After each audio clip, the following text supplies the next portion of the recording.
eBay sellers, you have landed on episode number 132 of eBay the Right Way. Today's date is September 27th, 2023. This is a group effort podcast with 4 jewelry specialists discussing their best tips and advice about reselling jewelry. If you're like me and feel a bit overwhelmed by the whole jewelry category, what to look for out in the wild, what sells, and how to get started, you will love this episode. So, here we go. Hello, I'm Wendy in Connecticut. I've been selling costume jewelry since the fall of 2017. Here are some suggestions if you're interested in selling or collecting costume jewelry. I started getting into selling primarily because we've been selling our parents' things since 2013. My mom was an antiques collector and she was also an authority on samplers. Our childhood home was filled to the brims, but I needed another product to sell that I was passionate about to balance things out. And one of my jobs when I was younger, this was on Christmas break from college, was selling costume jewelry at Bloomingdale's. I still have the bee pin we used to wear every day. My grandmother also collected costume jewelry. And I just really love the sparkle and whimsy of pieces. I am very much a niffler. You might be wondering what a niffler is. Well, if you've seen The Fantastic Beasts, you know that it's one of the magical creatures. And so the niffler is really cute. It's brown and furry, and it's attracted to anything sparkly and shiny. So that is me.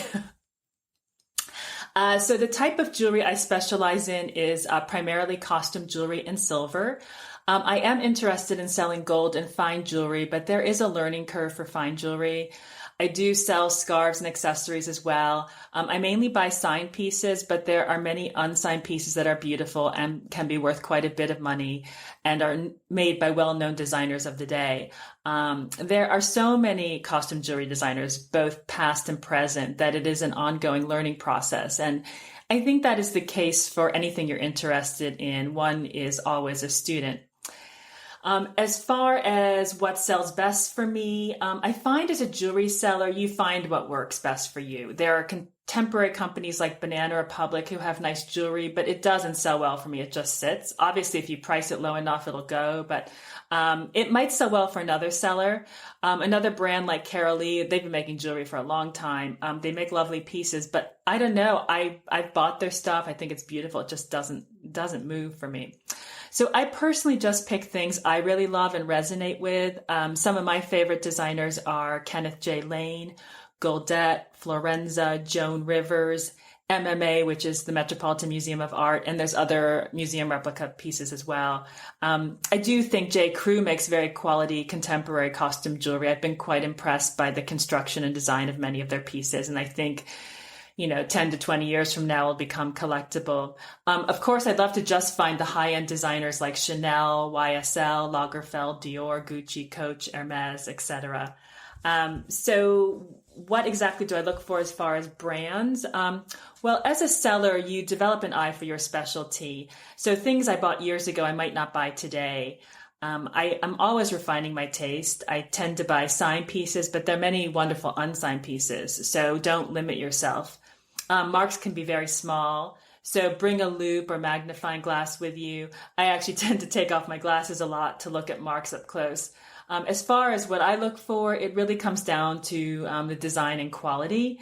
Is the piece hard to find? Is it unique looking? I love animal themed jewelry, charm bracelets, Egyptian Revival, Art Nouveau, and Art Deco style pieces, unique pieces. I really like mid-century Scandinavian pewter jewelry, which I don't find very often. And I think that's the influence of my mom or our parents. We had a lot of Scandinavian design in our house growing up. My dad kind of worked in advertising in sort of that Mad Men era, and we had a lot of this Scandinavian furniture designers. I had dollar horses in my window. We had Scandinavian ornaments, just a lot of Scandinavian influence. Personally, I buy a lot of heraldry type jewelry for myself that I don't resell. That's just my one of the things I like to collect. I do tend to gravitate more towards gold tone jewelry, but I do buy silver tone jewelry, and that sells as well. But I find that I move more gold tone jewelry. But that might be more because I'm buying more of it. I don't know. As far as brands, there are so many vintage and contemporary designers, and many I've not even discovered yet. So this is hard to narrow down to a short list. Some of my favorites are Kenneth J. Lane, Goldette, Florenza, Joan Rivers, MMA, Joseph of Hollywood, and Askew London, both of which I've never bought pieces of because they're on the higher end. And I don't find them at resale value. I could buy them to collect for myself, but as far as reselling, I can't get them for the price I'd want them. But I love jewelry from both those companies. Vintage Christian Dior, Givenchy, Anne Klein, Pierre Cardin, who didn't make a lot of jewelry, but I do like the pieces he did make. Boucher, Jomaz, Hobie, Hattie Carnegie, Mimi Dinasimi, Vendome, and Camrose and Cross, which is replica Jackie Kennedy jewelry. And that's a really good one to keep an eye out for. It's usually signed JBK, and it comes in these blue boxes with these on that. It doesn't always, it should, if the person's kept everything, that has an authenticity card and a little details on what event she wore it to, etc. But Camrose and Cross, because of the Jackie Kennedy effect, even now, people still really love her jewelry and her style. So that is, I think, always going to be popular, and the pieces were well made. So definitely keep an eye out for that. De Pissal Silvestri, which is a Canadian couple, kind of in the 60s, I think, that were making sort of enamel style jewelry, and Donald Stannard. Those are just a few. There's so many more, but it could take 15 minutes just naming jewelry designers. So anyway, what are some of my best jewelry sales? This year I sold a $300 Hobie Christmas tree brooch. I paid, I think, $10 for it in an estate sale. It was really pretty. It was gold tone with green set rhinestones and these little red dangles. And I'll just do this year and last year because I can't find my information from farther back. Last year, the necklace I spoke about on your podcast, the Elizabeth Taylor for Avon Shah Jahan necklace, I sold for $395. I think I paid $40 at a consignment store for it. And the funny thing is, as I mentioned on the podcast, is that the woman sold jewelry. She tended to deal in more fine jewelry, but she didn't realize what she had. A Tiffany & Co. heart necklace I sold for $385. It was a direct purchase from a Facebook post of a guy who runs estate sales and posted that he was selling them. I can't recall what I paid. I think it was about $50 because I bought two pieces. A Pierre Cardin necklace for $361. I sold that for, and I paid $20 for it in a consignment store. That did take a little while to sell, though. I kind of held out because it was one of those pieces that I don't find as jewelry very often. So I hold out on harder to find pieces or designers that I just think the right person will come along. Some people might want to move things faster, but for me, when I found these harder to find unique pieces, I'm just waiting for the right person. And my top scarf sale was $327. It was a Kentucky Derby scarf that I paid $3 for at an annual clothing sale. How did I learn about selling jewelry? This really was just by selling, which I think everything is just jump into it and you'll figure it out. You'll make mistakes, you'll learn. And so one of the first things I learned was not to sell on Shopify. I think Shopify is a great platform, but I didn't have an audience. So I was like, I wanted to sell on my own platform. So I started on Shopify, which was a disaster. I had no audience to direct to my store. It's great if you're established, have a mailing list, strong Instagram account, or do lots of shows somewhere where you've built up a mailing list. I also launched on Etsy around the same time. That was July of 2017. And I think my first sale on Etsy was in September, so it wasn't quick. I think Etsy is a great platform, but the search is horrible. I'm not really sure how anybody finds things on there. I primarily sell on eBay and some contemporary jewelry on Poshmark. I don't think I started eBay till the fall of 2017, so I actually started on eBay last. Since eBay is the largest platform worldwide, you can't beat the traffic, and about 15 to 20% of my business is international. As far as resources, I've bought quite a few jewelry books at estate sales and book sales, And in all honesty, I've not had the time to read them. I primarily learn about jewelry online. I've bought many books. I have many bookmarks like costumejewelrycollectors.com, which they used to host an annual costume jewelry conference. They don't anymore, but they have a great costume jewelry marks guide, which you can bookmark. And it's like A to Z. So you can look up hallmarks and it'll give you a little bit of information and they'll have little photos of the hallmark. Another one, which I'll spell out, nasvete.com, NASVETE.com. I think they're European, website, but they've basically cataloged all these vintage jewelry companies. So really more details on the companies, which can sometimes be hard to find. So I do like them a lot. And there are many good YouTube channels. But unfortunately, I find the focus and popularity is around Goodwill and ThredUp unboxings. And I don't really have the time to spend to watch somebody unbox something for an hour to 2 hours. And they sell as well. I mean, it's very profitable. Many just sell what they're unboxing. So I get it. It's it's sales at the same time. I don't have the bandwidth and time to kind of do that, but I understand why they're so popular. I would recommend Hudson Vintage on YouTube. She has a really strong knowledge of costume jewelry, and she also really goes into all the different places she gets them from. As far as Facebook groups, I belong to Texas Gal Jewelry Lovers, which is a great resource with members having a lot of knowledge. It's a huge membership there, quite a lot of members in there. And another group called Vintage and Antique Costume Jewelry Identify, Study, and Share group. And that's a really good resource too. As far as returns, I don't get very many, maybe one per year. And they've tended to be earrings or something else. Maybe somebody misjudged the size, even though I wrote the size or tried to do a scale photo. Still, sometimes you get returns. So really like one a year, two max. And I did ship the wrong thing this year. I had 2 angel brooches and I went to grab it and I grabbed the wrong one. So that was my error. And as far as buying things online, such as Goodwill, other auction houses, I did do that prior to the pandemic. I bought more online. Everyone kind of moved to buying online during that time, and deals were harder to find. Shop Goodwill, get some great jewelry, but there are so many buyers, and I don't have the patience to look through all the listings at this point. You can do keyword searches, and I did save those for specific designers.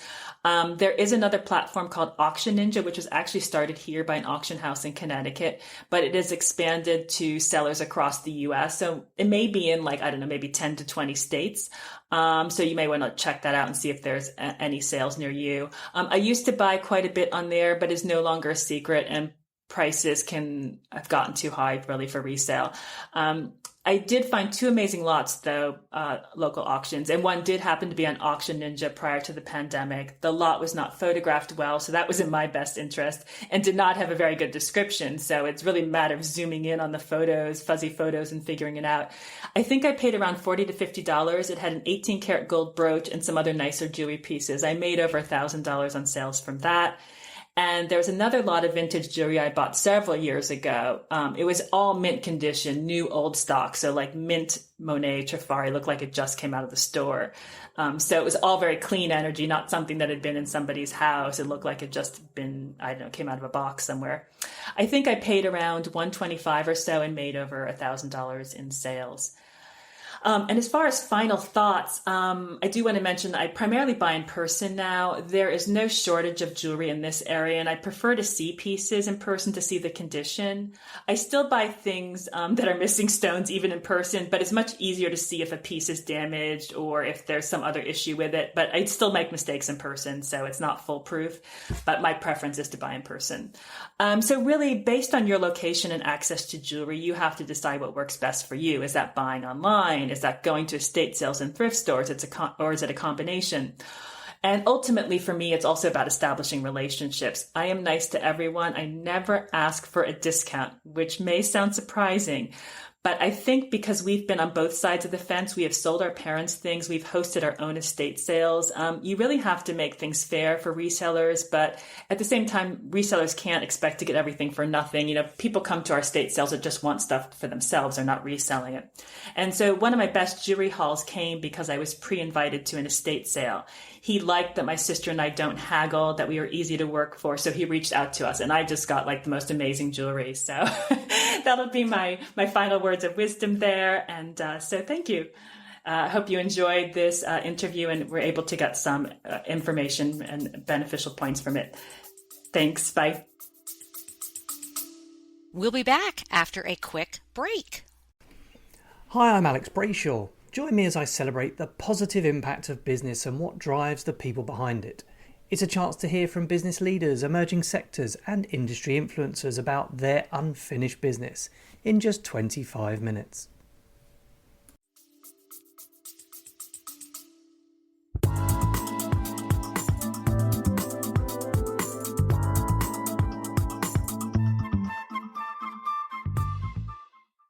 Hi, this is Lisa in Oregon.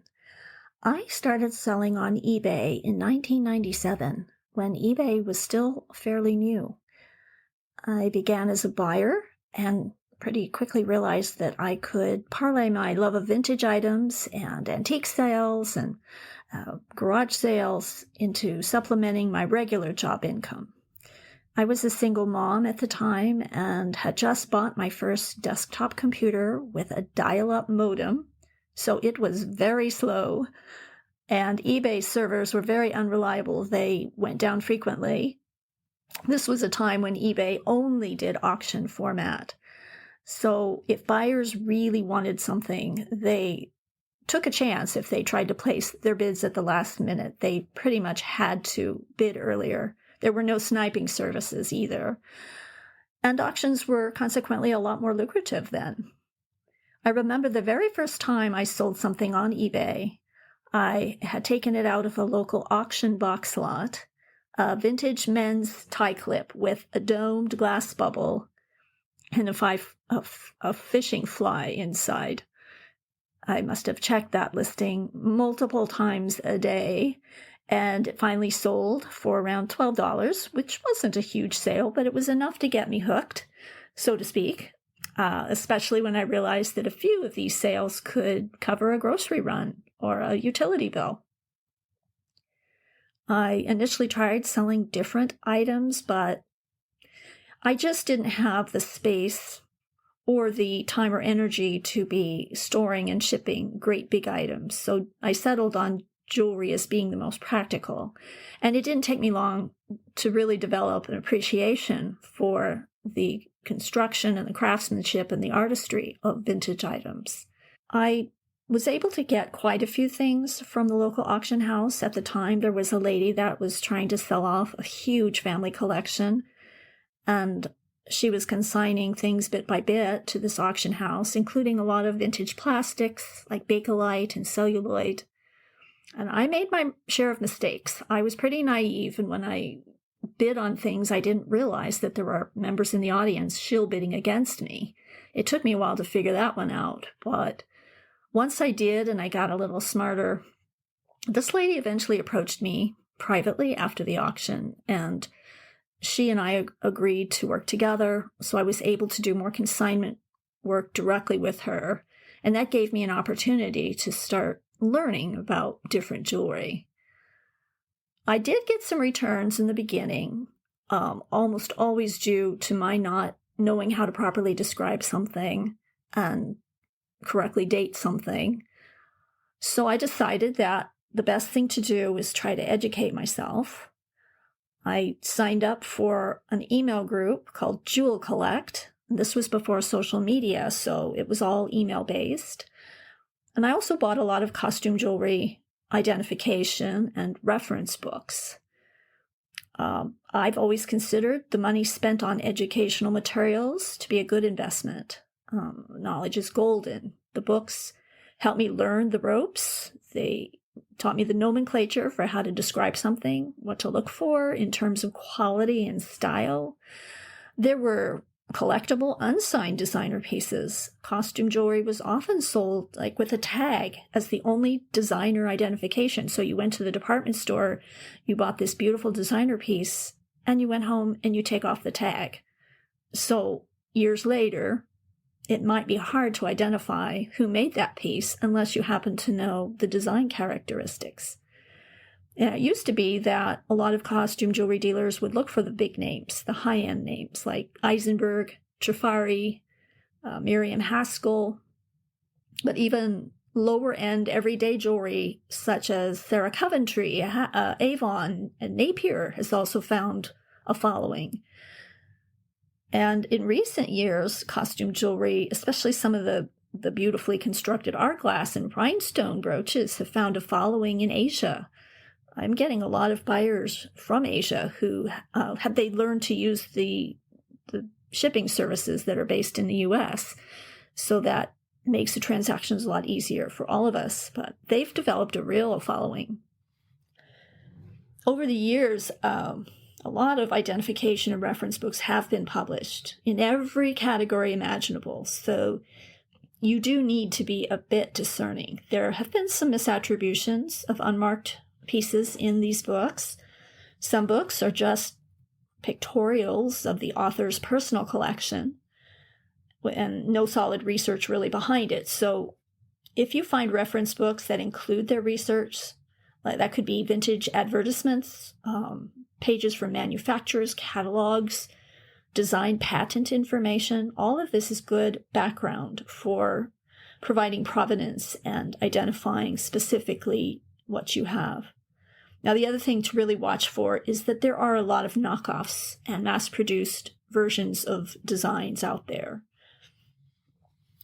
In this day of social media, there are some really great groups on Facebook with very helpful and knowledgeable people. They can help you figure out what you have, how to describe a piece. Sometimes they can tell you if you have an obvious knockoff.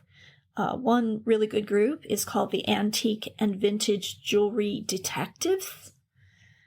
Another group that is broader based and has to do just with any type of antique and vintage item is called the Antique and Vintage Identification Enthusiasts. But they do have a lot of members who know about jewelry. I buy jewelry from a variety of sources, including garage sales, estate sales, rummage sales, the flea markets, antique shops and shows, and of course eBay. While I have found some pieces at thrift stores, it's rare.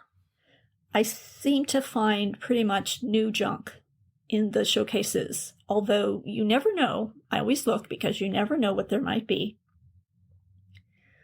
But eBay is a good source for me. A lot of sellers are generalists, so they don't often know about their jewelry specifically. They don't always take clear photographs, so I can flip some things. I bought lots on eBay, but you have to be careful because some of these jewelry lots are pretty junky and overpriced. And unlike buying in person, you don't get the chance to inspect items personally. At least eBay has improved the return process, so if you do get stuck with something, you won't get stuck with something. You can return it, which has happened to me in the early days. I was stuck with something. My best sale ever was an eBay flip. The Buy It Now feature was pretty new at the time. I was browsing the newly listed Buy It Nows and saw a beautiful Jelly Belly fur clip in the shape of a seahorse. Now, a fur clip is kind of like a brooch, except that instead of a pin mechanism, it has a hinge with a couple of very sharp prongs. That could be really used as a weapon. But they were meant to secure a fur or another heavy type garment. And in the 1940s, which we think of as the golden era of costume jewelry, there are a lot of fun designs for fur clips and jelly bellies, which means that the clear lucite dome was inserted into the center of the piece, often the belly area if it was a figural. Trifari and Coro did a lot of these jelly bellies, but this seahorse was a rare design by a maker called Leo Glass. Glass was the last name. And he was only in business for a relatively short period of time. The seahorse also had a representation of coral at the base, which was metal, enameled in a beautiful coral color. There was a tiny chip in the enamel, but other than that, the piece looked to be in spectacular condition. I bought it for $50 and flipped it on eBay. I ran an auction, and it ended up fetching over $1,500. it went to a dealer based in New York City, and I'm sure that person resold it for a higher price because it ultimately showed up in a costume jewelry reference book. That was the American Costume Jewelry by Carla and Roberto Brunialti. I knew it was my piece when I looked at it because it had the very same little chip in the very exact spot that mine did. And also because of my affiliation with the Jewel Collect organization, I have also ended up selling other pieces to reference book writers. Another good flip was a Marcel Boucher enameled cherries pin, which I bought for $21 and sold for $588, another eBay auction. In that case, the original seller didn't recognize the maker's mark on the back. He had described it, and I immediately knew what the mark was. I'd also once had a friend who consigned some family jewelry to me. He was a stamp dealer and knew nothing about jewelry, and he was pretty clear that if I would sell these pieces, he would be perfectly happy with whatever I could get for them. One of these pieces was a gorgeous Scandinavian modernist silver necklace by George Jensen, who was an arts and crafts era artist whose work is sought after. Now, I first sold it on eBay auction for around $900, and that buyer ended up returning it. It turns out that there was either some missing link or some type of repair. I'm not sure exactly what the problem was, but it was something I hadn't even noticed. And fortunately, the buyer was really nice about it. He explained exactly what the problem was, and he didn't assume that I was out to scam him. He just explained that while the necklace wouldn't work for him, he was sure that somebody would still want it, and even with the defect disclosed. So when he returned it, I ran it again as an auction, and I disclosed the issue in full. And the auction still ended up around, I don't know, $700, $800, something like that. When I shop for jewelry, I look for the quality of the construction and the condition. I look for interesting themes or designs. I rarely get returns since I do try very hard to provide good pictures and describe things carefully. I also package my items super carefully so they don't get damaged in shipping. I wrap them in tissue paper or thin bubble wrap so the various components can't knock against each other because that's the quickest way to jar stones loose or chip the enamel or what have you. Then I always box them up with enough padding to completely immobilize the item. I don't just stuff them in a bubble mailer. The rare return that I still get might be because the size or the color just doesn't work for the buyer. So quality and condition often go hand in hand. The more cheaply made mass-produced jewelry will often have dull or yellowed rhinestones or even missing stones. Unless you're prepared to fix those yourself, you're best pretty much giving them a miss. If I see obvious wear or scrapes to the metal plating, if beads or faux pearls have the surface peeling, again, I give those a miss. If an item has green verdigris, that is something that people often call patina, and it's really more often than not a natural greening like of copper, but it's more damage, actual damage to the plating, where moisture has come in contact with the plating. And that verdigris, you can clean it, but it's going to come back. So I try to avoid those sorts of problems. Just because something is old doesn't make it valuable. Better quality jewelry will have prong set stones rather than glued in, a nice color palette, and just overall better construction. You should invest in a jeweler's loupe, so when you're buying in the field, you can get a good close-up look to identify flaws. If you want to look for chips and cracks and breakage or signs of repair. And in the case of necklaces, what is the condition of the string? You don't want to sell someone a piece of beaded jewelry only to have it fall apart the first time they handle it. You want to test any clasps, any pin locks, any closures to be sure that they work properly. Now, there is a market for broken jewelry. which is often repurposed by crafters. So sometimes I will sell junk lots or jewelry repair lots. In terms of themes, I look for vintage figural jewelry that could have a cross-collectible appeal. There was once a buyer on eBay. I recognized her as a published author who pounced on any mushroom-themed jewelry. Another buyer really liked painted wooden bangle bracelets. The more elaborate the scene, the better. And I had another buyer very early on when I was buying the auction lots where he collected hat pins as gifts for his wife. Well, his wife was the collector, but he liked to surprise her with very unusual hat pins.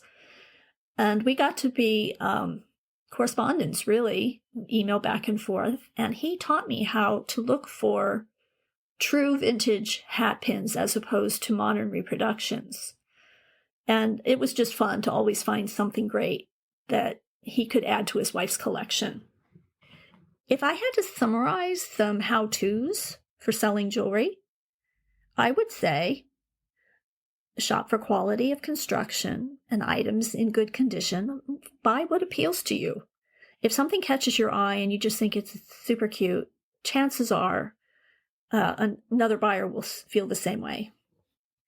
Take the time to research your item and wordsmith your descriptions.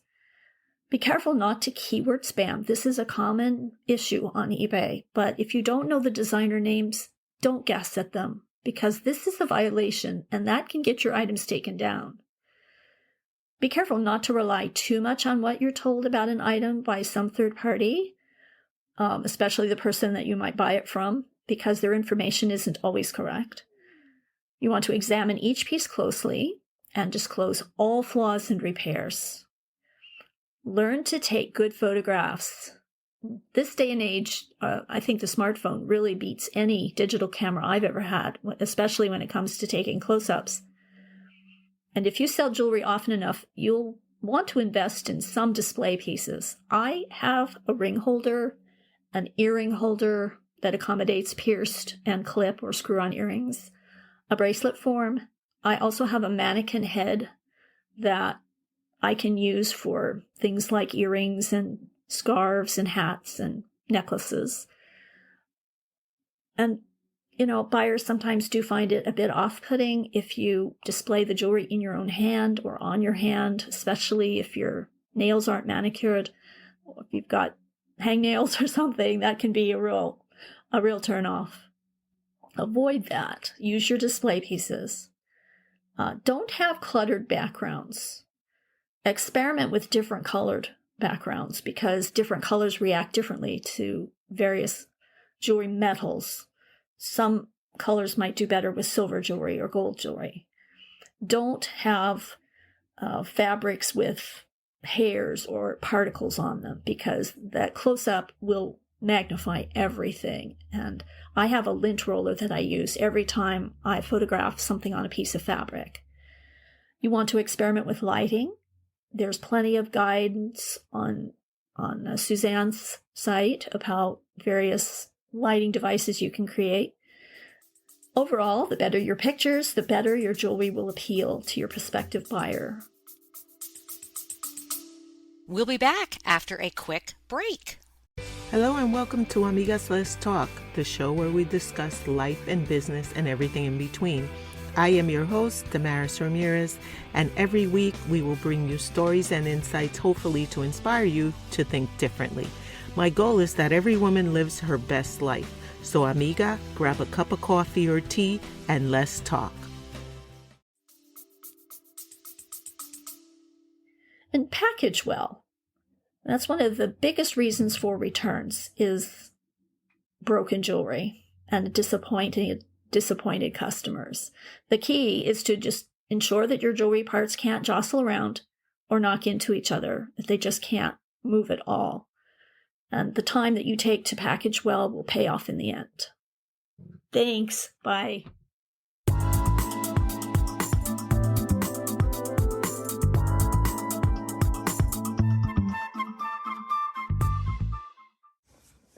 Hi, this is Sherry, and I'm from beautiful Nova Scotia, Canada. and I just wanted to say thank you to Suzanne for inviting me to chat about jewelry today.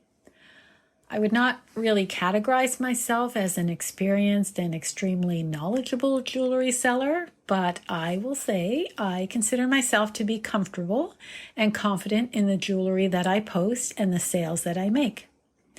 I've gained experience and more confidence in myself each time I sell a piece, and I truly believe that you can do it. If I can do it, you can do it.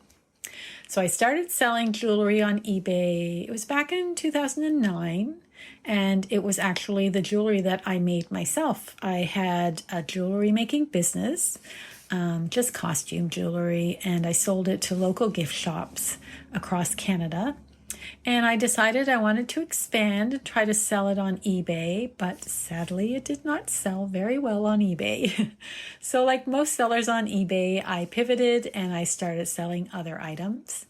And I did that for a while, and then life happened and I stopped for several years. And then fast forward to 2021, when I started selling on eBay again, I decided I'll give jewelry a try. I mean, I had a background in jewelry. I understood the components of jewelry, so how hard can it be? But this time it was not my own jewelry, and I was kind of intimidated at first, to be honest. I thought, I really don't know a lot about jewelry.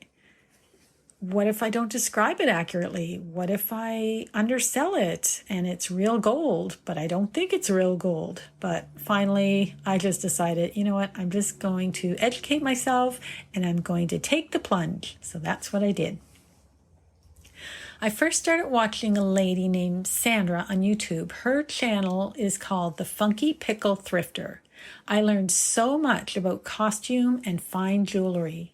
I learned common names for describing jewelry, popular brands, what kind of markings to look for in fine jewelry, and how to test jewelry. And after I watched videos for a couple of weeks, I would say, I noticed I started to recognize these names in the thrift stores. I would just hear these names over and over on the videos, and eventually they just kind of clicked. They just stuck in my brain. So I can't recommend her videos enough. It's like a master class in jewelry. It's Sandra from The Funky Pickle Thrifter. One thing I always do in the thrift store, though, is turn over the piece of jewelry and look for any kind of markings on the back. I don't use my jewelry loop in the store, but I do use that at home. But if I'm in the store and I can't make out the name, I just pull out my camera and on my phone I zoom in. But regardless of what it says, if the price is right and there's some kind of marking on the back, I will definitely buy it. So shortly after watching all of those videos, I decided I need to join a Facebook group of people who are experts. So I joined a group called Texas Gals Jewelry Lovers. And this is a group that discusses jewelry for resale. So if you have a piece and you're not sure what it's made of, or what keywords to use, or the brand, or how to describe it, you can just post it and the other resellers will help you. They're highly educated and they are excellent and very, very helpful. So that's another great group. It's called Texas Gals Jewelry Lovers. An example is a cameo I found in a jewelry lot that cost me pennies. It looked different to me. It didn't look like your regular cameo that had the lady's head on it. It was a figure of a lady and she had a bucket and she was next to a well, and this is really, really tiny. I found out the name was called Rebecca at the Well, and this is a very popular cameo and the sayings from the Bible. And I ended up selling this teeny tiny cameo that I paid pennies for $50. I was really surprised. I mean, it had no markings on the back, and I probably would have thrown it out had I not known to just kind of post it and get some information from that group. So after that experience, I started looking for more jewelry. I mean, I caught the bug. So I looked for jewelry in the thrift stores, but I also decided to buy jewelry lots off of eBay. Many times I was able to buy huge lots, and it would work out to be like $1 to $2 per item. There were always several items that had markings on the back, such as Trifari, Sarah Coventry, Napier, Avon, Coro, Weiss, many, many, many more. So I started to get a feel for the quality and the look of these pieces once I held them in my hands. It was a great way to get started. You have to be careful though. Sometimes the lots are not great and you're lucky to break even. So to this day, I actually prefer to buy my jewelry at the local thrift store because I can get the best deals there, I find. One thing I want to mention is selling jewelry is absolutely perfect for someone like me. I have a tiny house and I have very limited space for inventory. And shipping from Canada can be very expensive if I'm selling heavy, bulky items. So jewelry is lightweight and very easy to ship, much, much easier than the breakables I often find to resell. And to this day, I have never had one single return on any of the jewelry I sold. I always describe it very well, take great pictures, and I get positive feedback. My best sale, or should I say sales to date, came from a jewelry lot that I purchased off of Kijiji, which is very similar to what you call Craigslist in the US. So all of the jewelry was sterling silver. It was all marked. It was absolutely beautiful in pristine condition. I think I purchased about 10 pieces of jewelry for $40 total. And that included a really nice school ring and some earrings and necklaces and bracelets. So I sold most of the items between the $50 to $100 range per item. So my $40 investment made me over $600. So that's not too shabby. I was very thrilled with that. Another item I found at the thrift store was a sweet, tiny brooch with Austria marked on the back. It looked like two apples joined together by the stems and leaves. The stems and leaves were gold tone, and the stones in the apple were a pale mint green, and it was like a frosted glass. It was so pretty. But I didn't think it was anything super special, so I went home and I used my Google Lens to find more. Google Lens is definitely my go-to when I have a hard time describing in words on eBay to find the sold comps. So, much to my surprise, these tiny little brooches sold between the $40 to $100 range. And I ended up listing this particular one, which wasn't the most popular color. I think like the dark sort of cherry color was the most popular one. But this one sold for $50 within a few days, and I paid 50 cents for it. So I was absolutely thrilled with that sale. So what stood out to me about that pin is a few things. Number one, it was marked on the back. It had Austria on the back, so it had a marking. Number two, the quality looked and felt nice. When I held it in my hands, I thought, this is a really nice brooch. And number three, it was a nice subject matter and pretty colors. It takes time, it takes experience, but soon you can determine what is basically junk or cheap jewelry and what is expensive or quality jewelry, and that's what you're looking for. I also wanted to mention that not all jewelry has to have sterling silver or gold markings on it. There are many pieces of jewelry that are designer made, but they are costume jewelry. Trifari and Crown Trifari are excellent examples of this. Very sought after jewelry. It goes for high dollars. So you don't need to test all of your jewelry if you have a high-end costume jewelry item. The name alone will sell the piece. However, if you decide to get into selling fine jewelry such as silver and gold and diamonds, etc., you can certainly do that, but you'll need the proper tools to test your items. This is an investment for sure, but I truly believe it will pay off. There are testing kits for silver and gold. There is a specific machine to test for gemstones as well. I'm not quite at that level yet, but I hope to be there someday. If you find a piece that you truly believe to be worthy of a lot of money, you can always go to your local jewelry store and get an appraisal. And this is something that you can use in your listing as well to give it authenticity. Another thing to think about is, how are you taking your pictures of your jewelry? I use an app called Pixel Cut, which removes the background. If you look on eBay at the best jewelry photos, they have white backgrounds or black backgrounds, depending on the color of your jewelry. So obviously, if you have a piece of jewelry that has a white stone in it, you're going to want the black background, and maybe something that has, a deep colored stone in it, you're going to want the white background. You need to keep it simple. The jewelry has to shine. Figuratively and literally, it has to shine. If you clutter the background, it takes away from the jewelry you're trying to sell. So I'll wrap this up now, but the last thing I wanted to mention is animals and themes sell too. I find leopards, lions, cougars, they're all very popular, as well as butterflies and dragonflies. Vintage brooches, flower brooches, very popular. 80s, funky earrings, very popular. Basically, anything that is different and unique, and especially vintage items, are very collectible. So I wanted to end this by saying, please do not feel intimidated by selling jewelry. I can't say that enough. I remember a comment from Wendy Kruger on one of my posts in Suzanne's group. She complimented me for selling a piece of jewelry, and also she encouraged me to continue doing it. I don't know if Wendy is listening today. I certainly hope she is, but I really took that to heart, and I believed I could do it after she said that. And I believe you can too. Like anything we sell on eBay, it just takes time, trial and error, experience, and education, but the payoff can be absolutely amazing. So I hope you give it a try.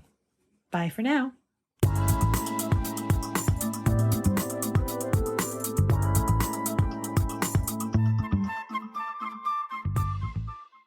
Hi, I'm Cheryl from Oregon. I've been reselling on eBay since 2018, and my favorite thing to flip is vintage costume jewelry. I am so pleased to be part of Suzanne's Jewelry Edition podcast and share some of what I've learned in the last 5 years. Honestly, I got into selling jewelry because it's been a special interest of mine for as long as I can remember. I mean, I've always loved jewelry. As a kid, I loved to look through my mother's and grandmother's jewelry boxes. My mom also sold Avon for a time in the early 80s, and my sister and I would page through those little catalogs for hours. After college, I worked in advertising for a discount retailer, and my job was to write the catalog copy for the jewelry. And this is where I learned more about jewelry materials, construction, types of gemstones, and such. And then in 2018, I was looking to change careers, really wanted to work for myself. I had a friend who made extra money by selling vintage men's clothing on Etsy. And that's when I started diving into the world of reselling, and jewelry felt like a natural place for me to start. I specialize in vintage costume jewelry. I really love jewelry from the 1950s and 60s. The kind worn by characters in Mad Men and The Marvelous Mrs. Maisel, if you watch those shows. I also have a fondness for vintage plastic jewelry, including early plastics such as celluloid and bakelite, and more modern plastics. Plastic jewelry is often overlooked and undervalued, so I can usually find it quite cheaply and sell it for a really nice profit. Some costume jewelry brands that consistently sell well for me are 1928 brand, Joan Rivers, Chico's, Whiting and Davis, and museum reproduction jewelry from the Metropolitan Museum of Art. These brands in particular, I think they sell well because of quality, limited availability, and the particular style. Another trend to be aware of now for jewelry sellers is Barbiecore. Because of the success of the new Barbie movie, I saw the movie recently, and the whole time I was making mental notes about the jewelry I needed to get home and list ASAP. Think pink, yellow, plastic baubles, nautical theme. If you haven't seen the movie, you can just Google jewelry from the Barbie movie and see images of some of the fantastic pieces that Margot Robbie wore in that movie and get an idea of what people are going to be looking for Halloween costumes, and just because they're fans of the movie and they like the style. When I'm looking at jewelry at the flea market, for example, I start by looking for things that are unusual, figural, such as animal jewelry, flower jewelry, and so forth, and jewelry that feels well made. Older rhinestone jewelry will have prong set rhinestones rather than glued in rhinestones. This is a detail that vintage jewelry collectors will look for. So I look for this kind of thing. I also look at the clasps. The type of clasp used on a brooch, a necklace, a bracelet can be a big clue as to when the piece was made. The style of hallmark can also be a clue. Brands like Trifari, Monet, and Coro have changed their hallmark over the years, so you can tell the age of the piece based on that. Also, it's good to know that not all vintage is desirable. With the exception of some designer collaborations like the Elizabeth Taylor collection, vintage Avon jewelry is something I tend to pass on. The same with Sarah Coventry. The quality isn't great. There's a lot of it out there, and you aren't likely to get a great return. It's always so fun when you get a good sale. I source a lot of my jewelry at our local flea market, and there's a vendor there who sells costume jewelry for 75 cents a piece. And I find so many great things there. Some sales that come to mind, I had a vintage-ish, like late 90s YSL, Yves Saint Laurent necklace that I got at the flea market for 75 cents, and I sold it for $149 plus shipping. I also found a Christian Dior logo charm ring. That was in a jewelry lot that I bought on eBay, actually. So my cost for that was about $1.25, and I did pay to have it authenticated, but it sold for $100. And I also had a gorgeous Juliana vintage brooch that I got at the flea market for, I think I paid $10 for it. And it sold for, I couldn't find it in my sold history, but I think it sold for about $100, somewhere around in there. It was a really large brooch with extremely sparkly rhinestones. So it's always so much fun when you get to buy it for a great price and sell it for such a profit. That's rare though. Most of my pieces I would say sell in the more like $20 range, $20, $30. Those are the bread and butter pieces. As far as learning about selling jewelry, some of my favorite resources are on YouTube. There's a channel called Texas Gal Treasures. The woman's name is Margaret, and she has been on YouTube for a long time. She does primarily sell jewelry, knows a lot about jewelry, so you can dig into her archives and videos and find lots and lots of good information. There's also a Facebook group as a companion to the YouTube channel called Texas Gals Jewelry Lovers. And there are some really helpful people in that group, and they also have a lot of files and resources with how to identify various makers' marks, etc. It's been an invaluable community for me. Another great website is for identifying Juliana jewelry, which is a really great high-quality rhinestone jewelry from the mid-century.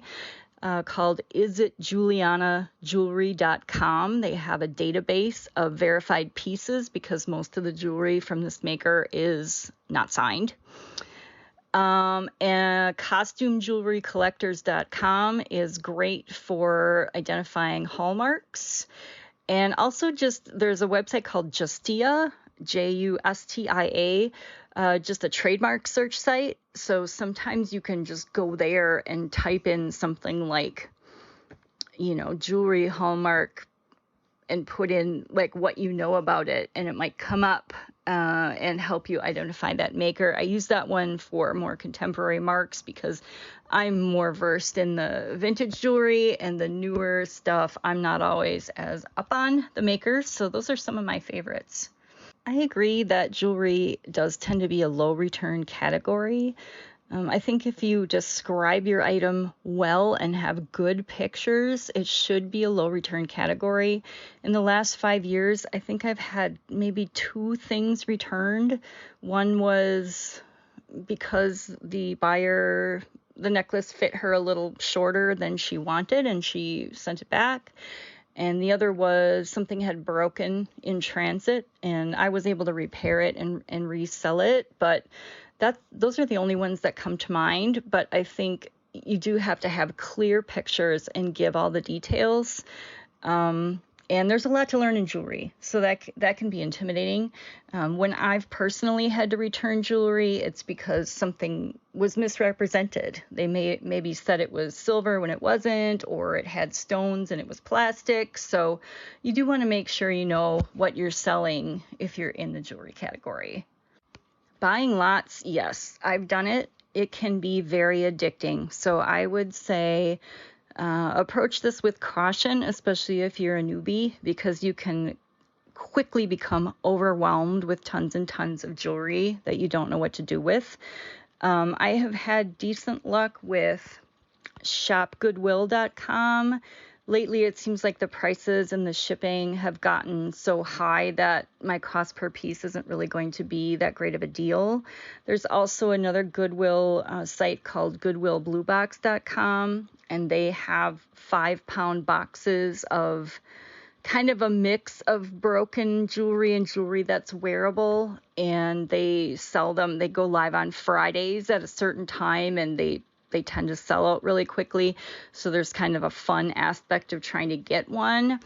And they used to be pretty good, but lately they've raised the price, and I got some a month or so ago. I bought 2. They were it was junk, really, really bad. So if you don't make jewelry or know how to repurpose jewelry, I would approach those things with caution. Maybe don't spend more than you're willing to lose, because you could just get a box of junk. But it is fun when you find a treasure. I found an 18-karat gold bracelet in one of those boxes one time, and that was the thrill of my life. But that only happened one time. More often than not, it's going to be a bunch of cheap junk that you don't really have a way to resell. Honestly, I could talk about jewelry for hours and hours. But if you are thinking about getting into the jewelry category on eBay, I really think it can be an overwhelming category. So if you personally like jewelry and have a favorite style, maybe start with that. Or start with one thing. Maybe it's one brand or one style that you're going to try to find next time you're sourcing. And look it up while you're there and see if you can find any treasures. If you're new, it can be overwhelming to jump into identifying gemstones and knowing how to test silver and gold and those kind of things. And that's why I like costume jewelry, because it's kind of a low risk when you can find things for $1 or $2 and just learn about them. And you're not putting out a ton of money on something that might not end up being a very good item for resale. But I would say go slow. I mean, it really can be overwhelming. And as someone who has obsessed about jewelry since I was a child, I'm still learning new things all of the time. I don't try to follow trends very closely. I just really focus on what I know and things that are unusual. Weird sells. Suzanne said it many times in her video. That's true for jewelry too. Look for really weird things. I try not to buy things that are missing stones or have broken parts, because I don't want it sitting in my death pile, waiting for me to get around to being able to repair it, find the right stone, etc. So, I would, if you're just starting out, I would try to find a place where you can go to a garage sale or a flea market where you can touch things, look at things, buy things individually, rather than buying a giant lot and feeling overwhelmed with pounds and pounds of jewelry that you need to research and sort and clean and price. Start small, just 2 or 3 pieces, and see where it takes you. Thank you so much, ladies, for taking the time to share your knowledge. I personally found this information very helpful and know the listeners will too. On to today's trivia question. Since we are all now in jewelry mode, what is the Hope Diamond and how much is it worth? Here's some time to think it over.